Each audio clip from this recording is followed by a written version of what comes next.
और लोगों को किसानों की ज़मीन उन्होंने ले ली, लेकिन उनको नौकरियां नहीं दी।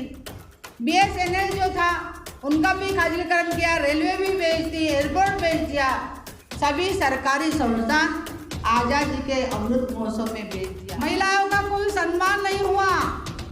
जो हमारे इधर साधु संत के लोग पैर छूते हैं, जो गंदी बातें करते हैं, औरतों की बारों में भी कितना पेपर में आता है। ऐसे साधु संत जिनको जेल में भेजने के लायक है, उनके हाथ से संसद की पूजा कराएंगे। ये मनुवादी सरकार हटाने के लिए हमको सबको जागरूक करना है। जाओ अपने घर घर में जाकर लिख लो कि हमें 2024 में अपनी BRSP की सरकार लाने हैं।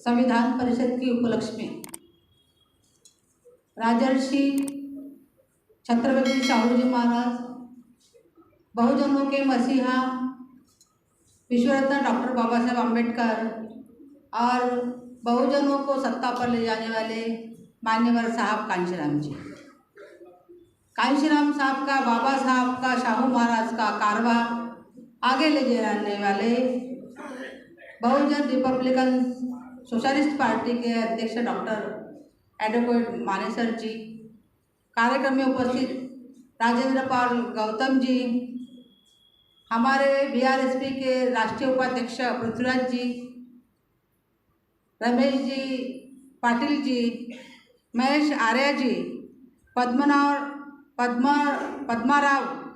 वेंकटेश दास, रतनलाल जी, नवाब अली अब्बा जी और मेरे प्यारे बहनों और भाइयों, आज़ादी का अमृत महोत्सव जब मनाने जा रहे थे, उसी समय शाहू जी महाराज के स्मृति शताब्दी वर्ष की हम लोग सोच रहे थे कि मनाएं कैसे। अभी हम शाहू महाराज जी और आज़ादी का अमृत महोत्सव में क्या सामने है? तो शाहू महाराज के, राजा जी के ज़माने में राजेशाही थी, लेकिन भारत में पहला लोकतंत्र उन्होंने स्थापित किया। बहुजनों को उन्होंने आरक्षण दिया, 50% आरक्षण दिया। औरत जो नाचने वाली औरत भी थी, उनको लोग जब जुल्म जबरदस्ती से नचाने न पाए, इसलिए उन्होंने वो औरतों को भी जमीन दी। और कोल्हापुर संस्थान के छोटे छोटे किसानों को भी 2-2 एकड़ जमीन दी। दलित के बच्चों से लेकर मुस्लिम के बच्चों से लेकर सबको शिक्षा मिलनी चाहिए, इसलिए उन्होंने हॉस्टल खोले। ये पहला ऐसा राजा था, सिर्फ 48 साल जिया, लेकिन पूरा आयुष्य उन्होंने अपने समाज के लिए, अपने लोगों के कल्याण के लिए लगाई थी। और उसी समय आज़ादी का अमृत महोत्सव हो रहा था, तो शाहू महाराज जी ने इतने बड़े पैमानों पर काम किया, तो हमें भारत सरकार से अपेक्षा थी या महाराष्ट्र सरकार से अपेक्षा थी कि राजा जी शाहू जी महाराज के स्मृति शताब्दी में कोई ठोस कार्यक्रम चलाए। ठोस कार्यक्रम मैंने बहुजनों के लिए हॉस्टल चलाए।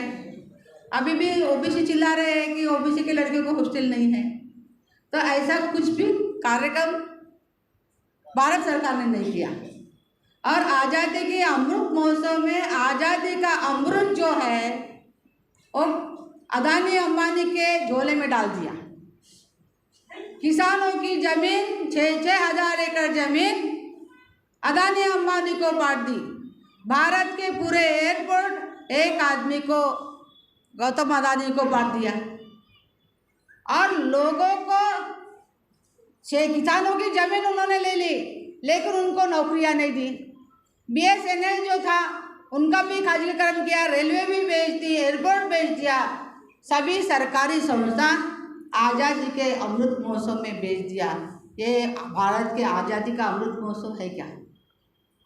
और इसीलिए हमने सोचा, हमारे BRSP ने सोचा कि सरकार तो कुछ कर नहीं रही है, लेकिन अच्छे लोगों की शुरुआत अच्छाई क्या होती है ये लोगों के सामने प्रस्तुत करने के लिए बीआरएसपी ने शाहू महाराज के सम्मान में स्मृति शताब्दी के सम्मान में संविधान परिषद का आयोजन किया।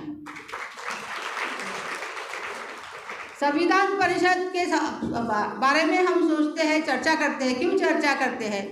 तो हमारा संसद भवन बना, तो संसद भवन में कोई राष्ट्रपति नहीं आई, महिलाओं का कोई सम्मान नहीं हुआ। जो हमारे इधर साधु संत के लोग पैर छूते हैं, जो गंदी बातें करते हैं, औरतों की बारों में भी कितना पेपर में आता है। ऐसे साधु संत जिनको जेल में भेजने के लायक है, उनके हाथ से संसद की पूजा करा ली। कितनी शर्मनाक बात है। यहाँ एक औरत राष्ट्रपति है, आदिवासी महिला राष्ट्रपति है, लेकिन उनको नहीं बुलाया जाता। यहाँ के खासदार कुछ नहीं बोलते, सब गरीबों का छीन के अदानी अंबानी उद्योगपतियों के हाथ में दे दिया जाता है। लोगों का रोजगार छीना जाता है, शिक्षा छीनी जाती है, महंगाई बढ़ गई है, बेरोजगारी बढ़ रही है, लेकिन सरकार कुछ नहीं कर रही है। और वो तो कुछ करेगी नहीं, वो ब्राह्मण बरियों की सरकार है, उनके लिए ही करेंगी। लेकिन सफर हम हो रहे हैं, हमको इकट्ठा आने के लिए, हमको शिक्षा मिलने के लिए, आरोग्य मिलने के लिए हमको फिर से नया आंदोलन खड़ा करना है। और हमें बहुजनों की सरकार, बाबा साहब आम्बेडकर की सरकार, समता मूलक सरकार लाने के लिए, धर्मनिरपेक्ष सरकार लाने के लिए, ये मनुवादी सरकार हटाने के लिए हमको सबको जागरूक करना है।